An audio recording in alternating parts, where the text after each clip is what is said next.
Yeah, Mama Wayne, she got some big ass titties. To take a line from the Chappelle Show. Um, no wonder why Nick Wayne is grumpy all the time. He probably wasn't breastfed. All right. So, comedy aside, this was not a good show of Dynamite. And, I have a lot of just feelings about this show. And I think that, one thing I want to do with you guys is that I had an art teacher and an art professor, and he once famously said that when he was an art student and he had his first exhibition, and by the way, my art professor was friends with Ansel Adams, just to show you how good he was. But he always said, too, that if anybody says that his work sucks, you have to explain why it sucks. And also to explain how it cannot suck, how it can get better. So I think as I'm doing these reviews now on, I really want to give you guys some suggestions on how the show could have been a lot better. Because just, damning something is not good. How can it be better? What could they have done better? Because that helps evolve the show. So I want to mention that they were in the Aragon Ballroom in Chicago, and they did a very shitty attendance. They drew around 1,200 people to a venue that draws like 5,000 people. So if you were to do percentages, that's 24%. 24% would have meant that I would have gotten an ass whooping if I scored that on a test, really.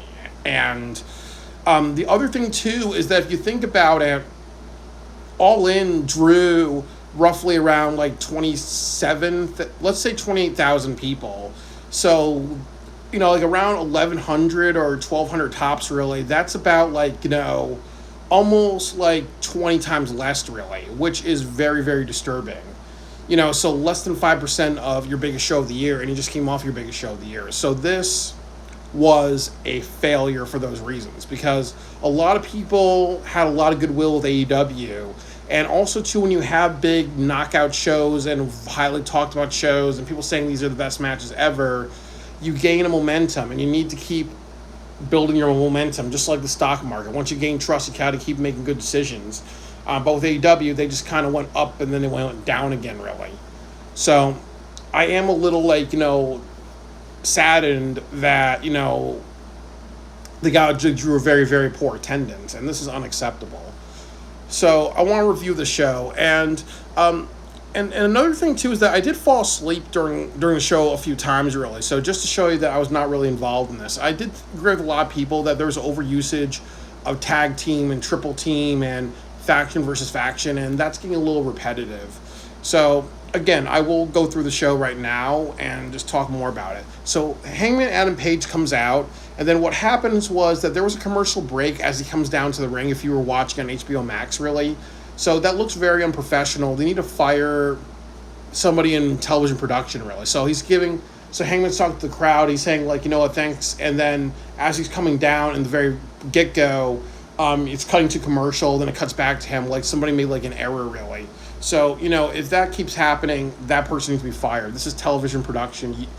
Mistakes like that can't happen. Tony Khan, I think for AEW, it cost them maybe like $100 million or more a year for operating expenses. That's why it costs $100 million. You have to fire people when that happens, really, because I volunteered actually for public television. You do that a few times, you're done, really. And if you did that on a professional show, one mistake, you're done. So there's a bunch of "you deserve it" chants by the crowd. And then also, too, Hangman tells the fans, you deserve it, you need it, you demand a revolution, you supported this change, and, you support this company which changed the world. This was originally like a grassroots company. You helped made it something. You deserve a champion that has more gratitude for you than you ever know. So it's a regular, thank you type of speech, really, from, and I'm looking at my handy dandy notebook.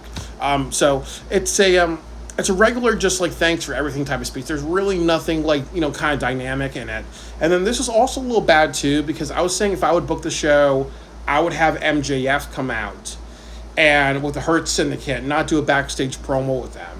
I think that, again, one bad thing that happens with a lot of these shows is that more than likely Tony was being like, Ned Flanders, Mr. True Nice, and say, hey guys, we'll film some backstage promos and you guys can take, a few days off. Bobby Lashley lives in Texas. Maybe he cooked up some barbecue or whatever, really, Maybe that's why they didn't go. But the point of it is, if they had MGF come out and inspire people to be like, hey, you know what, we can actually... I'm next in line, really. Just create some thriller, that would actually, work. And then the other thing, too, is that you could have Jon Moxley come out and saying, like, hey, you know what?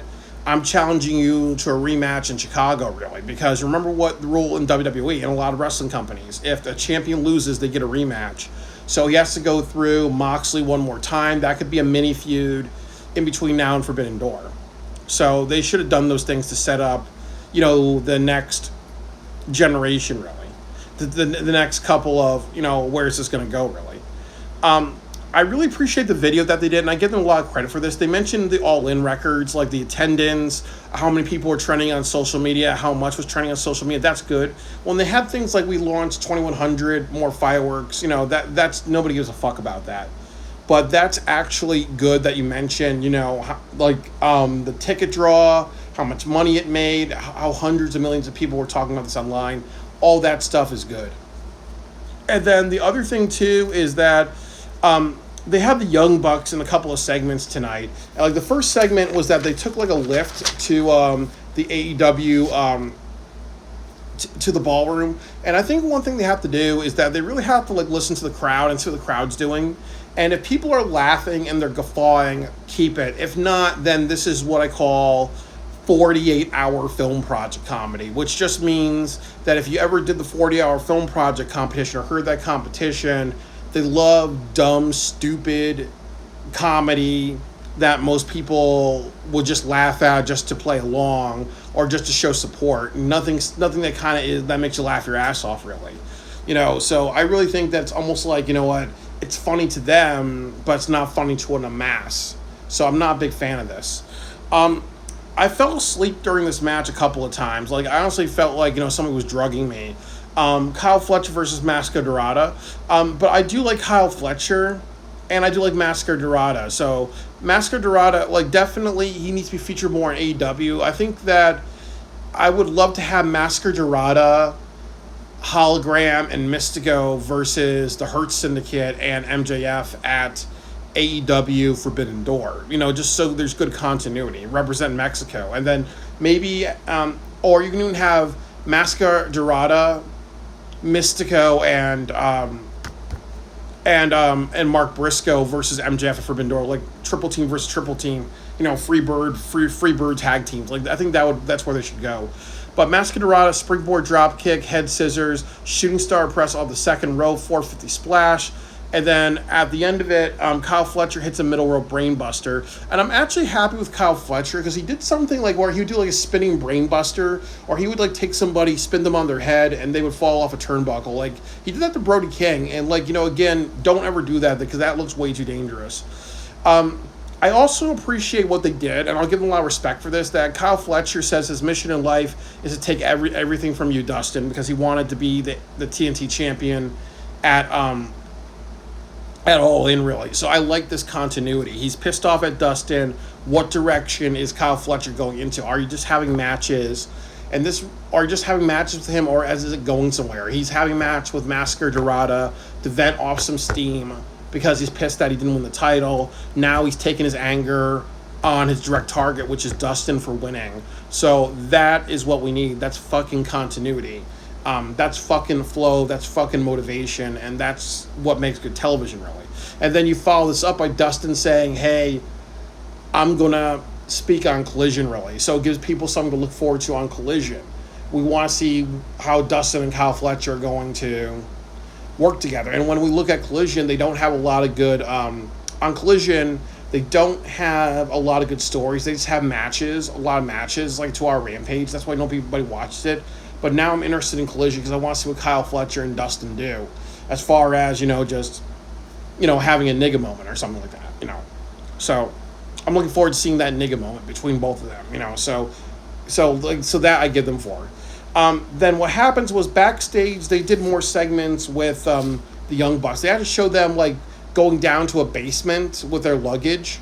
More like stupid ass comedy. They actually show somebody actually scribbling their names on a door, and they're kind of like in the Bower. Then you had Ricochet and the Gates of Agony make fun of them. So it's almost like, why is Ricochet doing this? Because isn't Ricochet supposed to be a bad guy, and they're all bad guys?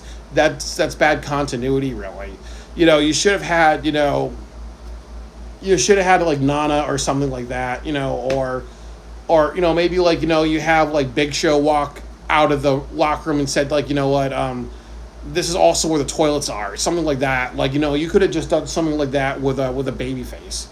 So, Don Callis and the Young Bucks, and I agree with Wrestle Tati said. Wrestle Tati or Wrestle Tati, I apologize, but I like what she said, which is that the Don Callis family has way too many people, and I even call the Don Callis family Team Rocket because they have a lot of people, but they usually lose. That they're actually having there's the upper echelon of the Don Callis family, which is Will Ospreay, former member. And then you have Kyle Fletcher and Konosuke Takashita and Okada. They're the upper echelon, those four people, even though Ospreay is a former member. And then those are the people who usually win a lot. And then the jobbers are Hechicero, Rocky Romero, and then Brian Cage, like the worst big man in all professional wrestling because he loses too motherfucking much. And that's about it, really. Like and Lance Archer, because those four those niggas usually lose a lot. Those motherfuckers usually lose a lot.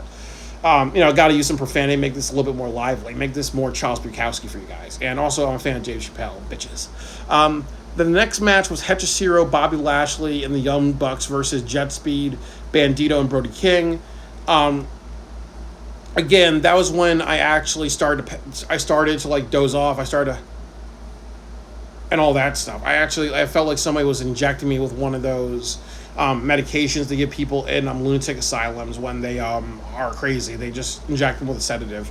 So it put me to sleep, really. So the Young Bucks do their pyro pose. No music comes down. Then they show like clips of Swerve Strickland beating them. And then also, too, they actually have their names on the graphics and like crappy marker ink. So I was like saying right now, all right, enough is enough. This is not funny. This is stupid-ass comedy. This is just 48-hour film project stuff. It's stupid-ass, not funny. But one thing that I will praise them for is that there's good continuity. You see Swerve knock them out, and then Swerve and Okada have something later on, really. So it's good F-word. Not fuckery. It's foreshadowing. And foreshadowing is good in stories. And they foreshadowed that by having Swerve do that, and then Okada's mad because these are his boys, really. So I wasn't really I fell asleep during the match, so that's enough to tell you that if it's causing me to fall asleep, we'll skip over this. I heard good things about Bandito in the match. Bandito to me has really impressed me as a wrestler. He should be the AEW champion at one point because anybody who becomes the ROH champion should become the AEW champion, like Mark Briscoe. That shouldn't happen in every situation, but you need to show a pattern of if you do good in ROH, you do good enough to be on Collision and Dynamite, you should be the AEW champion just to show everybody, hey, if you spend time in the developmental ROH, follow these people and follow them as they go into AEW, the main roster, really. Because if not, then it's just like ROH serves no purpose. The next thing is that you have the Adam Copeland promo, and he said that he's not teaming with Christian because he's an asshole. He said that he told you that, Nick Wayne and those guys are going to, betray him. And then he says, the only reason why he did that, saved Christian, was to get his hands on FTR. And like I said, that, a lot of times in AEW, a lot of the younger wrestlers don't cut promos or have match after match, really. So this is a textbook, great promo. You have emotions and motivation, getting a reaction from the crowd, and his goal is to end FTR and all that. So, as I said, if anybody's struggling in AEW to cut a promo, this is what you do, really. And it has all those all those elements. The next thing was that Stokely comes out and says there's a human resources stipulation. Adam Copeland assaults FTR at any point. He's terminated, but he's allowed to hit Stokely with a spear. This was done in a stupid comedy ass way, and I don't like that because comedy is good in professional wrestling. You need comedy, and comedy is important. You gotta have a range of emotions, but there are certain times when I feel it's too slapstick, or I feel it's too forced, or I feel it's just I don't know. It just feels like it just feels like kind of stupid. So the next thing was that Mark Briscoe cut a promo, and I like his promo, but once again, come down to the motherfucking ring. Like, my rule would be Mark Briscoe must come down to the ring every single week to cut a promo, because even when he's talking crazy, it gets over with the audience. When he's talking serious, it gets over with the audience. Anybody who's not booking him, or if there's a production manager, if I was running the company, I would fire them for not making time for Mark Briscoe. If the show wants to do an overrun, have it be caused by Mark Briscoe cutting a segment in the middle of the show or somewhere. This guy needs to be cutting promos. When he's at a pay-per-view, he needs to be cutting promos in the ring, even if it's in between matches. He needs to be cutting promos in the ring. Anybody who's stopping him from doing that needs to be fired. And if he doesn't want to do that, he's shy, fire his ass, because this is gold for Mark Briscoe. And he needs to be fighting every single week. Tony Khan, I need to be cutting a promo in that ring, or I'm going to put my hands on you like CM Punk did to Jack Perry, because this is going to determine if Mark Briscoe is just going to be another guy on the roster until he retires, or he's actually going to be that person that could be the best deal that he can, really. He does have something. He could be a modern day Mick Foley, but promos in the ring needs to be the thing that needs to work on. That's going to, as I said, that's going to determine if he's like the Mick Foley of AEW, or he's just another guy, really. So the next match, and so as I said, and I also hope that they have Forbidden Door. Like I said, it should be Mystico, Mark Briscoe, and Bandito against MJF and the Hurt Syndicate, or you do MJF and Mark Briscoe, and MJF and Mark Briscoe, or Mystico and MJF. One of those two options. So the next match you had Tekla, Aminata, and Statlander and Willow in a $100,000 match. So again, I kind of dozed off during this. And a couple things I want to say is that change her name from Tekla to the Toxic Spider. That sounds more interesting. Like, oh well, the Toxic Spider is here. The Toxic Spider is doing this. That sounds more interesting than Tekla. And I kind of was saying too that I felt really bad that Willow was not involved in the Texas Death Match. Like, she should have attacked Willow Nightingale. That she should have been there, because that would have gotten over as a bigger deal, bigger star, really. So it's kind of that, really. And then also, I researched what happened, which was that at the very end of it, I think it was like Sky Blue or Julia Hart spit like blue mist on Aminata. Tekla got the pinfall, so it's Aminata. No, it's Sky Blue, Tekla, and Julia Hart, like the goth girls. I love goth girls, redheads, goth girls, all that good stuff. And I also love the granny fannies. So I love all that good stuff. But the thing about it is, I just love those old ladies more than anything else, really. Like old women. That's really, really awesome. The Depression era is a gold era for me. I love that early bird special. But get back to it. Goth girls are really just beautiful, and they're goddesses too. So happy to see that. But it's almost like, where do you go from here with this? Because Julia Hart, Sky Blue, and Tekla, like I said, like, you're putting all like the goth girls together, or like kind of like these dark horror emo goth girl type of thing together. So it's almost like, where do you go with this? Where do you go with this? Who's Aminata going to bring along, really? Is she going to do her own version of the Kingdom? But then it's stupid because Adam Cole has the Undisputed Kingdom, really. So we're going to go with this. But I think Aminata and Tekla have to be something. That has to be a one-on-one feud, because I don't want to see these multi-person feuds.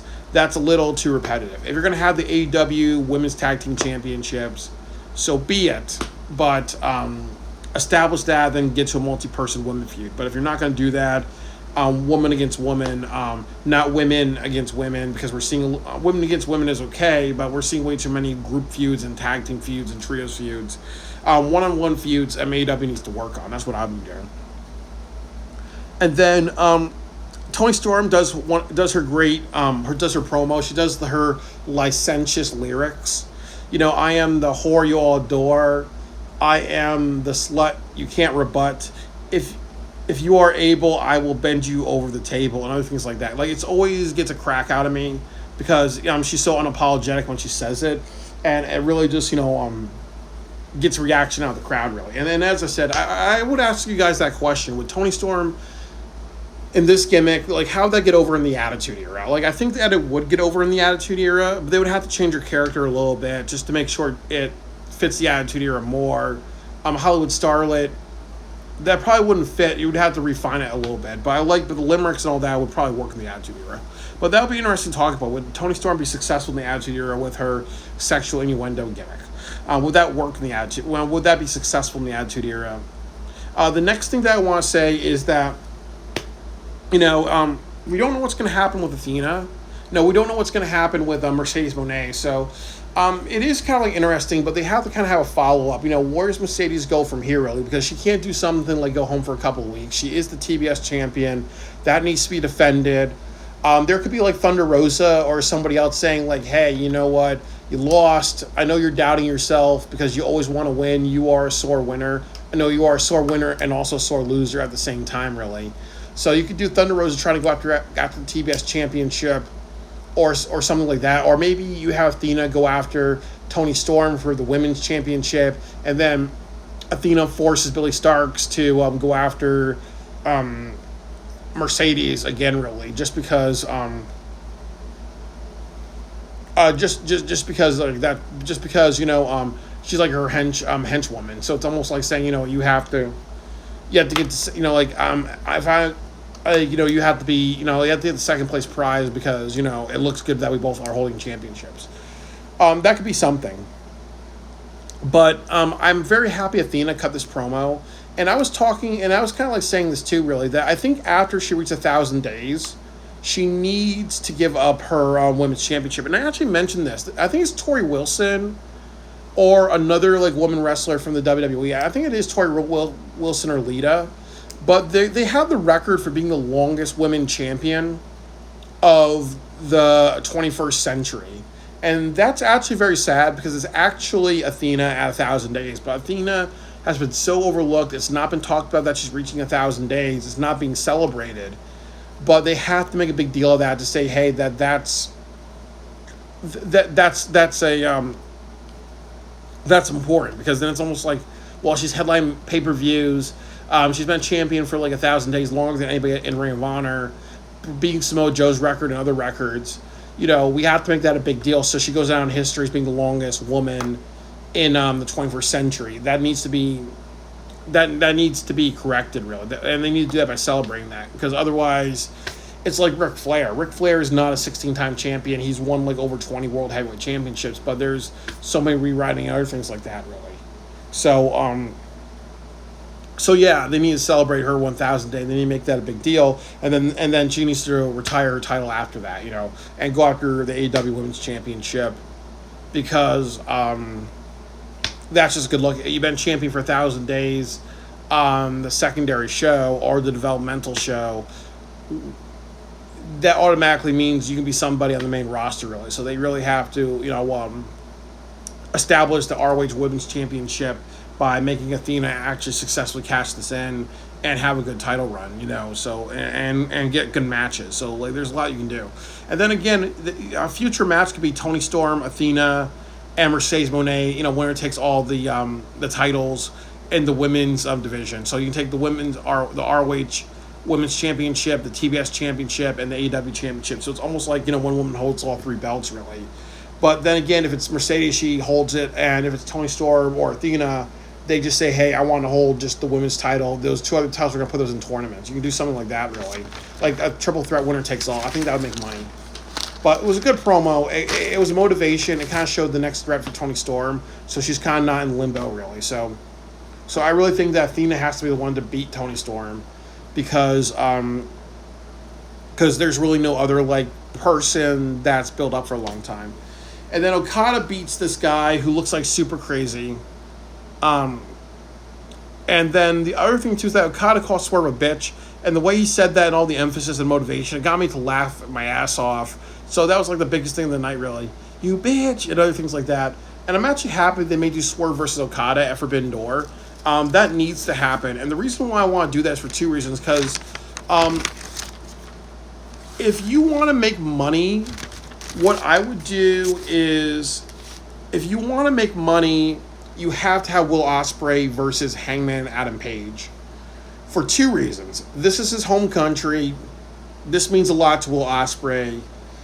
This makes a lot of sense for him. Even if you do something like, Hangman Ospreay, Double or Nothing, Hangman Ospreay, Forbidden Door, Hangman Ospreay, All In next year. This is the match to have. Even if they said, let's make it a little different, let's make it a little bit more, let's make sure we do have a different stipulation, let's spice things up there, let's make it in a steel cage. But you have to do something big with Will Ospreay, because just remember, he's on the Forbidden Door poster. He's the only nigger on the Forbidden Door poster. I meant nigga, I'm sorry. He was the only nigga on the Forbidden Door poster. I'm a fan of the Boondocks and Chappelle, so that's why I'm just incorporating that just to add some spice. But he's the only nigga motherfucker on that poster. So, with that said, really, they did over $1 million in ticket sales. That thing's almost sold out. I think they have over 10,000 people. So if it's just you on that motherfucking poster, the motherfucker on the poster, the nigga on the poster, that motherfucker has to be, in a really big motherfucking spot, really. That makes motherfucking sense to you guys. That makes sense to anybody, really. If it was CM Punk on the poster, and you had to put him in a big spot. If it's like John Cena on like his last show poster or his PLE last poster, you gotta put him in a big spot, really. So do not just do Hangman Adam Page versus, I'm not sure who is the concurrent IWGP or New Japan Pro Wrestling champion. There's also a story that Will Ospreay wants to challenge the British Rev champion. That makes no sense at all, really. That would be stupid. That would be very, very, very stupid. Because him challenging the AEW champion, Hangman, maybe Ospreay loses because he didn't give himself that much time to rest. He felt that he could wing it. Or maybe Ospreay loses because he's too much of a nice guy. Or maybe you have the John Moxley or Larry Death Riders get involved, and then Ospreay fights them off, and then he loses, and then the referee says, let's restart the match, and Ospreay's like, nah, I lost, and I had to expect that. Or like make Ospreay have a weakness of being too much of a nice guy. He goes on a journey where he may turn a bit like a villain, and then he kind of gets back, and then he fights Hangman. Like, I think that would be the best like story arc for him. But yeah, you have to do something with Will Ospreay, and I'm happy that they're doing since what I'm trying to say is that Strickland, it should be Strickland versus Hangman at Forbidden Door, but since it's gonna be Okada Strickland, that leaves Ospreay up, and I think that the best thing to do with Ospreay, because he's on the poster and he's one of the reasons why the British crowd is there, and you have to make sure you have a great show and a phenomenal show, because you want to sell out Wembley Stadium. You want to make that bitch have 80,000 people. Put Ospreay in a good spot at the O2 Center. The next thing that I want to say is that there was the main event, and a lot of people were kind of like, this was like polarizing, because there were some people that were saying stuff like, hey, why are they fighting the Death Riders? Why is Hangman fighting the Death Riders again? Because isn't this shit over with? It's ultimately like, a campfire. You put water on it, but sometimes that campfire burns on the ground. Sometimes there's some, there's some like pine needles with some like embers in it. So why are we going back to this? And I think my overall prediction is that they're going to do Blood and Guts in Chicago, just because they love special shows, really. And that can kind of boost the rating. That can also boost the crowd. But I really think that that's bad, because it's two things. Why would you want to do Blood and Guts? And I've said this before, Blood and Guts should not be on television. It should be on a pay-per-view. Number one, because you can go as violent as possible. It will give you, it's like having a Hell in a Cell or Royal Rumble or Elimination Chamber. Or if you have a show where you have a Texas Death Match or something like that, usually that's the best way to that's the best utilization. Don't put on a random Dynamite. You can make so much money.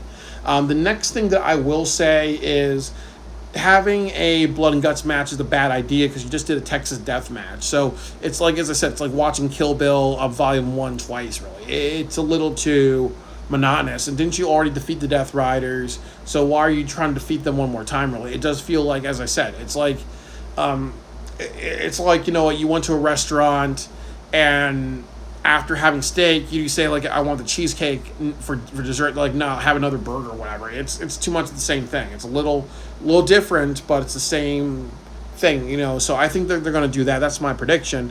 And then also the match was all right, really. Hangman puts Claudio in the House puts Claudio in the corner. Hangman Adam Page does a pop-up powerbomb on Wheeler Yuta. Hangman does a jackknife pinfall. And Sting comes out. And Darby comes out doing a distraction, but he's almost like he's trying to be like the next Sting, really. So there's a couple things I want to say. I think there could be a couple of matches for Forbidden Door. Strickland Okada for the Unified Championship. Hobbs versus Claudio or Gabe Kidd. That would be good. MJF versus Mark Briscoe, or the Hurt Syndicate with MJF versus Mystico, Bandito, and Mark Briscoe as a Freebird stipulation. Dustin versus Fletcher should happen. Omega versus Hiroshi Tanahashi, because Hiroshi Tanahashi wants to retire. That would be a good. Ospreay versus Hangman should happen, and I think Darby versus Moxley should happen. And Hangman can do Hangman and Ospreay works, or Hangman and Bryan Danielson works. I think Hangman and Bryan Danielson would be like I would kind of want to see that more, because that would be interesting, you know, passing of the torch, passing of styles. But Ospreay Hangman tells the best story, really. So, and then I've also just said to myself, you know, with Hobbs, he should be the leader of the Ops right now.